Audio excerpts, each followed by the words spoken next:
Bonjour à toutes et à tous pour cette première vidéo d'une série de vidéos d'exercices type de mathématiques de niveau prépa. On va s'intéresser au chapitre application et aux notions centrales d'injectivité, de surjectivité et de bijectivité. Alors voici l'exercice, c'est un exercice très classique, pas très compliqué, dans lequel on nous donne deux fonctions f et g pour lesquelles il faut analyser leur injectivité, surjectivité et bijectivité. Donc, je vous laisse prendre quelques instants pour prendre connaissance du sujet et essayer de le résoudre par vous-même. Et une fois que c'est fait, je vous laisse passer à la suite pour la correction. Juste avant de passer à la correction, je vais rapidement rappeler les notions d'injectivité et de surjectivité et leur définition. Alors, c'est des notions qui sont définies pour toute application f qui va d'un ensemble de départ E à un ensemble d'arrivée f. Donc, l'injectivité est définie ainsi: pour tout xy appartenant à E, l'espace de départ, si f de x égale f de y, alors ça implique que x est égal à y. Et donc ça veut dire que tout élément de l'espace d'arrivée possède au plus un antécédent dans l'espace de départ par l'application f. La surjectivité est définie ainsi: pour tout y appartenant à l'espace d'arrivée f, il existe x dans l'espace de départ E, tel que f de x est égal à y. Ce qui veut aussi dire que tout élément de l'espace d'arrivée possède au moins un antécédent dans l'espace de départ par l'application f. Et pour ce qui est de la bijectivité, une application f est bijective si elle est à la fois injective et surjective, ce qui peut aussi se voir comme tout élément de l'espace d'arrivée possède un seul et unique antécédent dans l'espace de départ par l'application f. Alors maintenant qu'on a bien les définitions en tête, on va pouvoir s'attaquer à l'exercice en commençant d'abord par la fonction f. La fonction f, c'est une fonction qui va de R2 dans R2 et qui au couple xy associe le couple x plus y, x moins y. On va commencer par analyser son injectivité et en fait on va se servir tout simplement de la définition de l'injectivité. Donc pour ce faire, on prend deux couples xy et x'y', tous deux dans R2, tels que f de xy est égal à f de x'y'. Donc là on reprend le début de la définition et donc l'idée c'est de montrer maintenant que les deux couples x, y et x'y' sont égaux. L'égalité entre f de xy et f de x'y' nous permet d'écrire, en utilisant la définition de f, que le couple x plus y, x moins y est égal au couple x' plus y', x' moins y'. Cette égalité de couple peut se réécrire sous la forme d'un système à deux équations, avec comme première équation x plus y égale x' plus y', et comme deuxième équation x moins y égale x' moins y'. Et donc, on peut maintenant faire des opérations entre les lignes de ce système d'équations. Et donc, si on fait la ligne 1 plus la ligne 2 divisé par 2, on obtient x égale x'. Et si on fait la ligne 1 moins la ligne 2 divisé par 2, on obtient y égale y'. On peut maintenant réécrire ce système sous la forme de l'égalité entre le couple xy et le couple x'y'.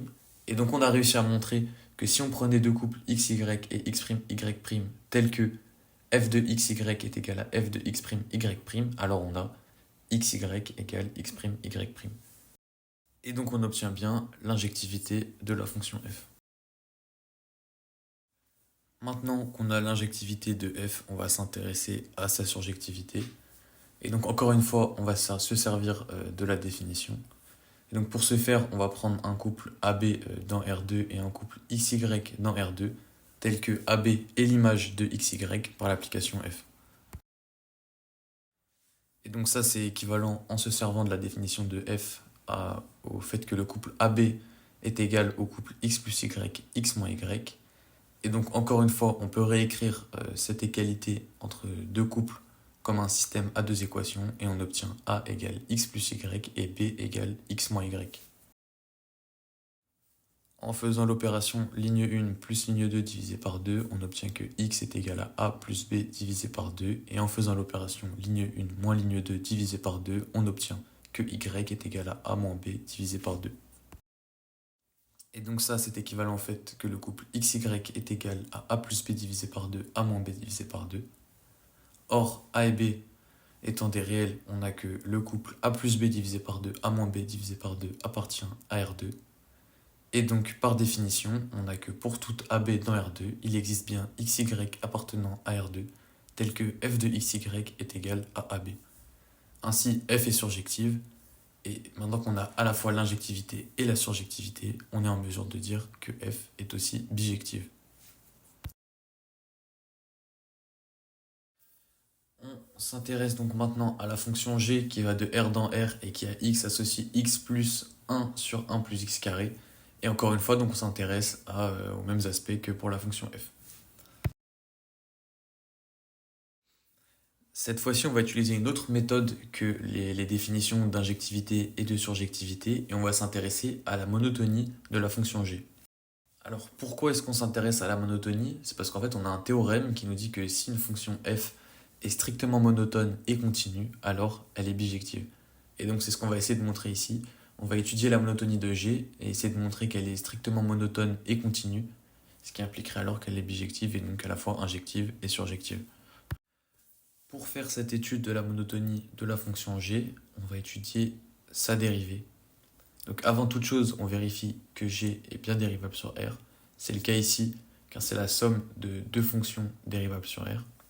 Donc pour la dérivée, on va servir de la formule de dérivation suivante. La fonction u à la puissance n dérivée est égale à n fois la dérivée de u fois u à la puissance n-1. Ainsi, on obtient pour tout x appartenant à R, g' de x est égal à 1 plus moins 1 fois 2x fois 1 plus x carré, le tout à la puissance moins 2. Donc ceci, on peut le réécrire 1 moins 2x sur 1 plus x carré, le tout au carré. Et en mettant sur le même dénominateur, on obtient 1 plus x carré, le tout au carré, moins 2x sur 1 plus x carré, le tout au carré. On s'intéresse maintenant au signe de g' de x. Alors le dénominateur 1 plus x carré et le tout au carré, on sait que c'est strictement positif pour tout x appartenant à R. Et donc on s'intéresse maintenant au signe du numérateur. Donc on va développer le numérateur, on obtient un numérateur 1 plus 2x carré plus x puissance 4 moins 2x. Et donc ça c'est égal, si on s'intéresse maintenant qu'au numérateur, à x à la puissance 4 plus x carré plus x carré moins 2x plus 1.